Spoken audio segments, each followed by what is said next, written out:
known a few rodeo clowns in my life that were bike messengers. I actually consider them really brave. You know, they're not really clowns. They're guys that look ridiculous and try to deter the bull from goring somebody. You know, they attract attention. They throw their hat. They run around. They jump in the barrel if they absolutely have to. It's the real go-getters. The real, like, you wonder if they do have a screw loose, kind of just like that nuts. You know, you're on this bicycle and you're so vulnerable. You know, you could be crushed, you could be run over, anything can happen, and you're not doing it for the suicide. You're doing it because it's a challenge. It's a challenge to think about all these things and yet not think at all, and to just be caught up completely in the motion of it. Why bike boy? Why be bike boy? The chicks. It's sexy. And it's the closest I'll ever be to being a rock and roll star. That's what suckered me in the beginning, the mythos, the freedom, the wind in your hair. Hey girl, what you doing down there? One floor below me, you don't even know me. I love you. It's existential. To philosophize, it's momentary. It's absolutely now. When the flow is high speed, I get a buzz.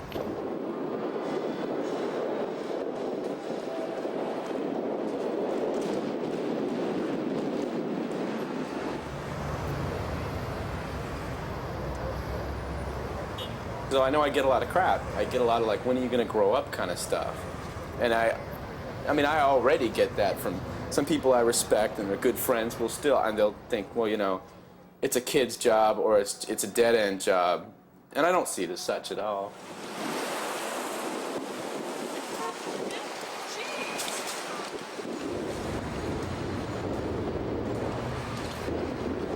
I don't like to scare people, really, but if they get upset, I just, you know, it goes with the territory. That's the whole nature of this job. And you should just be grateful that I passed you without a bump like some other assholes might do, you know. And that's where I would call myself a professional or a professional athlete. You're riding like a maniac to get these things. You're doing ridiculous favors for your clients when they say, like, we gotta have it right now. We had to have it 5 minutes ago, and you're in Lincoln Park and you gotta get down to the South Loop. And you haul your ass down there. And if your boss is just, like, also hassling you and telling you you're an idiot and giving you a hard time, you don't, like, it's not that you feel bad, it's that you fantasize about, like, strangling the guy or fucking beating the crap out of him. It's a service industry, and we are, and by definition, we're servants, and we're treated as such.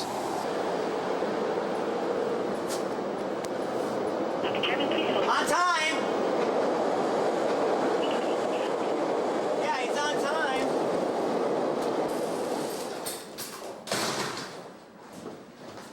Personal service. Do you get along with them up there? With a smile. Do you get along with them up there? You know better than that. That's when Bike Boy gets in trouble, when Bike Boy gets arrogant and starts showing an attitude. Uppity. Does that happen a lot? Smart ass. Does that happen a lot with you? Oh, that's my reoccurring confrontation. Hey, tomorrow I got a time spot. I now know someone I can bum money from.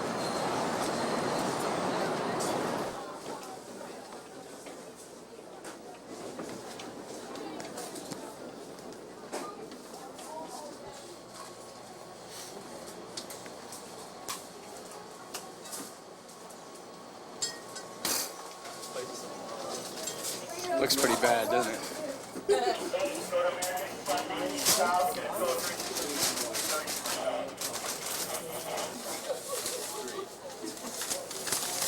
Oh, yeah, yeah.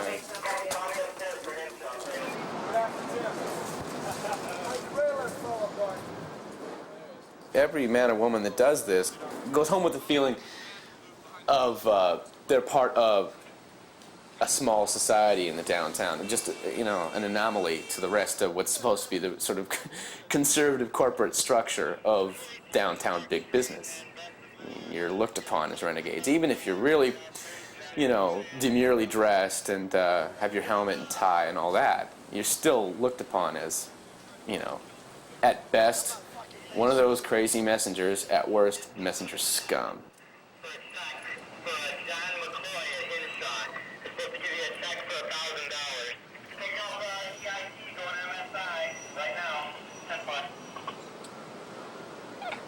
I'm kind of inconvenienced. I'm kind of inconvenienced at the moment. I couldn't go there right now. What are you doing? Start. Flood. I get somebody else. Base 34. You're gonna tell him. He'll remember that though, and I will get punished. It's too bad. What time we got, Chucky? The time is 10:15. I've noticed messengers don't wear watches for some reason, even though their business hinges on time. Well, you can find a clock everywhere, and I guess it's a fight for freedom.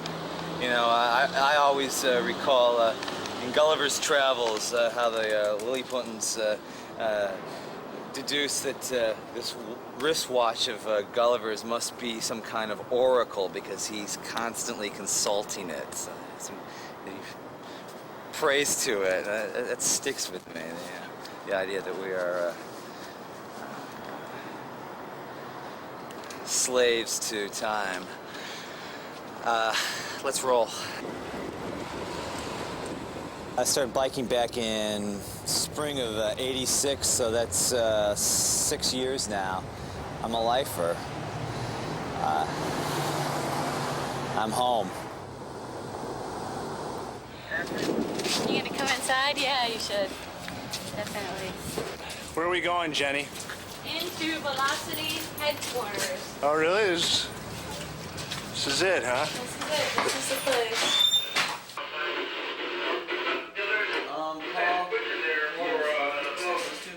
What?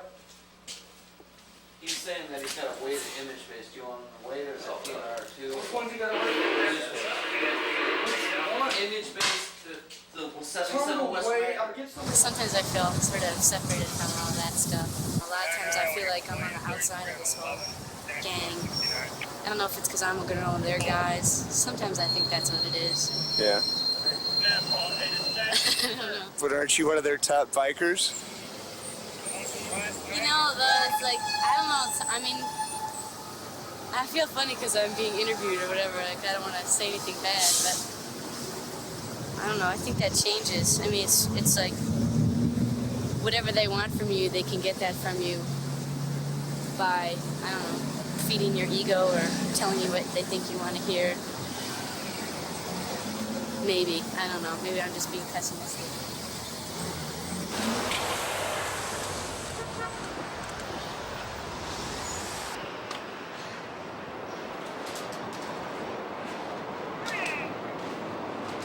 Pretty wood, those panels. It's like oak or something. Which one are you going to? Oh no, he didn't say. There's one, Well, that big? no, there's one smaller to the NBC tower. I was supposed to take the low. Are we on or are you following this girl? He's following me. Oh, good. Take the small one, Jenny. Leave the big one behind for somebody else. Think so? Yeah, that'd be smart. Alright. Let me see how small this one.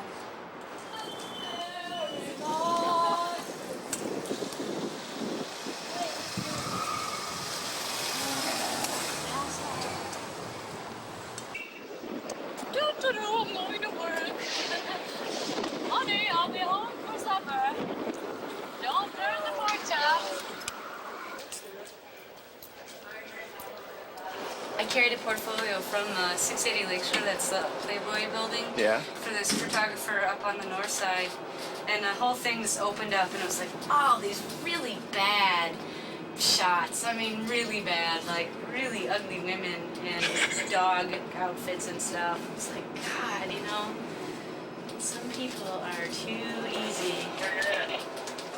I wonder too myself, like, why don't more females do this? Like, why do I feel like I'm one of the only ones out here with all these boys running around here? It seems sort of silly.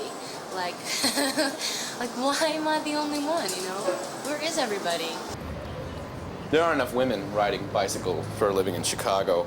I'll give it, it's a more intimidating atmosphere than in San Francisco where I work. Even guys I really like, it's a tick about them I can't stand. It's like, you know, well, oh, she's a nice girl, but you know, I mean, fuck, girls can't ride as fast or as hard as we can. All that kind of dumb crap.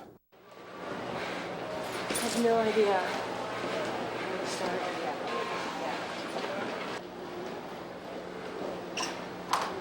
Oh, great. Good morning, this is Jenny from Velocity Courier. Hi, I'm trying to deliver something for you guys at Bloomingdale's, and you've put the name Kathleen Lynch on here, but the information desk people don't have a listing of where people are located in the store, and they're actually not even open yet. Okay. Public relations? Okay, I'll see what I can find out here. Okay, thanks. Bye-bye.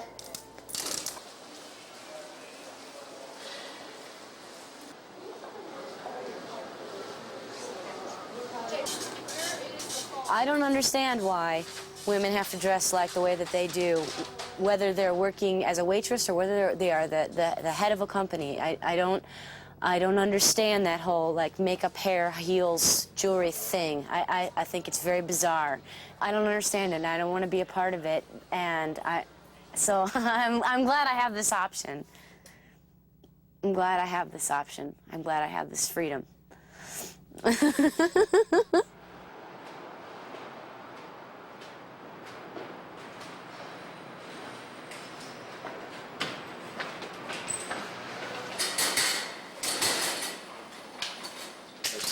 Hey, how are ya? How you doing? Good. How's yourself? You actually wrestling to me today? Is it? Okay. Chirp, chirp, chirp. Chatter, chatter, food, food. Tired, chatter, chatter. How's the weather? How's the weather? Chatter, chatter, chirp, chirp. Elevator talk. High-pitched voice guys like this. You can give me a Michigan and Randolph. Huh? Nothing. Why, you in trouble with the law or something? Oh, come on. That guy right there is the only biker I know that'll take a 60-pound box with him on a bike. He's a legend. You can give him a coffin. You give him a coffin and he'll take it.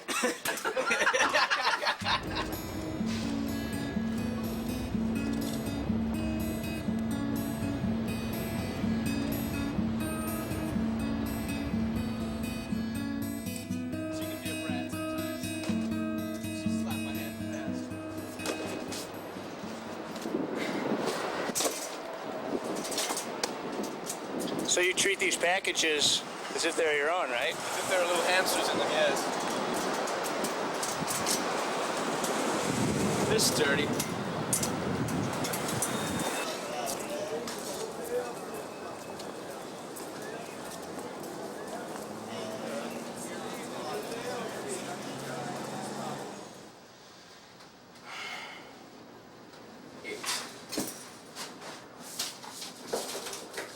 What's wrong, Jack? Nothing. Just calculating how much money I've made since I came in the office this morning. $16. It's not it. It's not it.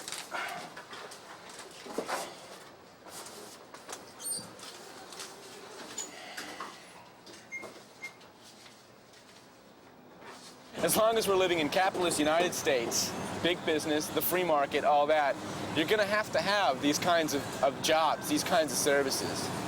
And rather than get down on the people doing them for what they're doing, I'd say, you know, consider them very brave, because we are risking our lives on a daily basis. And none of us have health care. Sometimes, not all the time. Get down with the 78s, a collection of jazz from different eras and some pop from different eras. And this is my baby, this is Victrola, and she was made in Chicago, 1908. and still spins good to this day. We'll take it outside because when I first moved in here in the summer, it was a nice thing to just set it out there and attract attention, get people to come over and find out what the noise was about. What is this wacky, scratchy music going on? Get a record now. Okay, we got some Harlem jazz from the 30s, the era of Duke Ellington's early days, and play a really distinctive early 30s Harlem fly-in tune, Fletcher Henderson. The tune's called Radio Rhythm. And this is back when cocaine was still, it wasn't criminalized yet. It was frowned upon, but it was around. And this is what the people were doing and flying around doing the Lindy Hop and other dances. Just amped as all hell. And you can tell by the sound of the music, the musicians had something going on them too.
About to drop 312.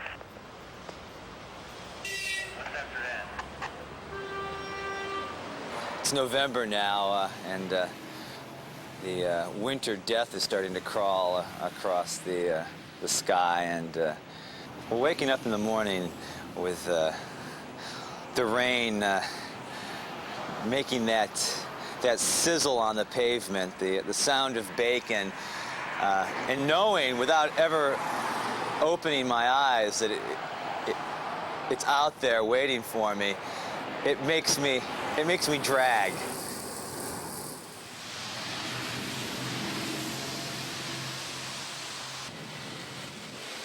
I wish people questioned more. I guess that's what I wish. It's like I don't feel the need to be on the outside for some sort of radical rebel reason. I feel like I'm on the outside specifically because I am, like, questioning the norms.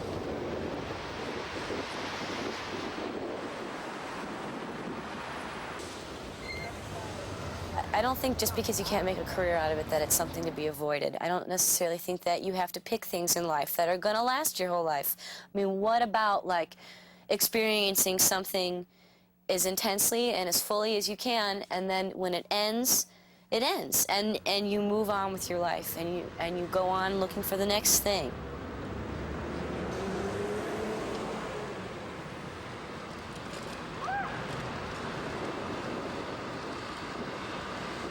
Am I avoiding preparing for a future by living exclusively in the now? Am I avoiding adulthood? Am I, as Bike Boy, a boy eternal? Is it gonna kill me? Is this job gonna kill me, or is it gonna keep me young forever? Answer the question for you. You pose for yourself. While I'm on the bike, I am young, and I'm